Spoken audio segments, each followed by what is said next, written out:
60 বছরের হেলেনা বেগম বাড়ি বাড়ি চুরি বিক্রি করার আয় থেকে 6 সন্তানকে বিয়ে দিয়েছেন। সন্তানদের এখন ভিন্ন সংসার। ক্ষুদ্র ব্যবসা নিয়ে 4 সন্তান থাকেন স্থলে, আর 2 সন্তানের সংসার নৌকায়। স্বামী হুমায়ুন মিয়ার মৃত্যুর পর 7 বছর ধরে একা নৌকা নিয়েই লড়াই এই বৃদ্ধার। তার নৌকার সংসারে কখনই উৎসব হয়ে আসেনি ঈদ। স্বামী না 7 বছর আমার বয়স্ক ভাতাকে দেয়নি, কুচেন মেম্বার দেয় না। এখন আর বিক্রি করি না, এখন মাইয়া খাওয়া, মাইয়া খাইতেছে মাইয়া। ঠিকানা তাদের নৌকা, পানিতে ভেসেই যাযাবর জীবন। মুন্সিগঞ্জের সিরাজদিখান উপজেলার তালতলার ইসামতি বেদে বহরের ওজুফা, বছিরন নেসা ও আমেনা সহ অন্য পরিবারগুলোরও একই চিত্র। তারা জানান, আয়ের উৎস ঈদ মেলা ও গ্রামীণ মেলা তেমন নেই। ফেরি করা চুরি, কসমেটিক্স, কোকারিজ সহ রকমারি পণ্য বিক্রি কম।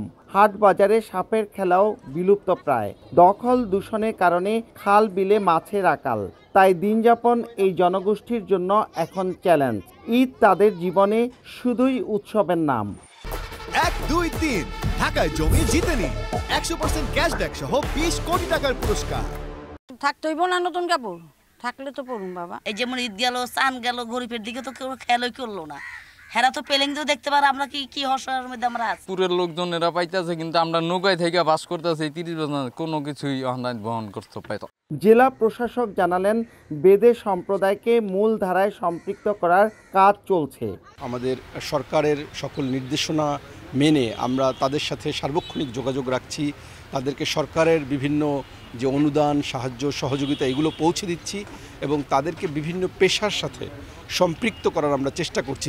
জেলায় প্রায় 745 জন বেদে ভাতা এবং 387 জনকে শিক্ষা উপবৃত্তি দেয় সরকার। এই ইসামতি নদী তীরে প্রায় 100 বেদে পরিবার বসবাস করছেন কয়েক যুগ ধরে।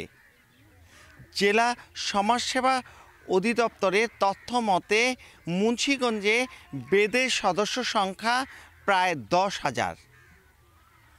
মুন্সিগঞ্জের সিরাজদিখানের তালতলা থেকে নাসির উদ্দিন উজ্জ্বল, সময় সংবাদ।